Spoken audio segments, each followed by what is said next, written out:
Ateş yaylasına göçecek. Yayla yolu kan gölüne dönecek.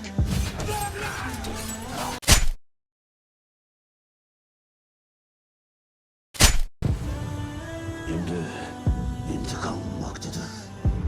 Osman'a baba acısı daha yaşatayım. Yoksa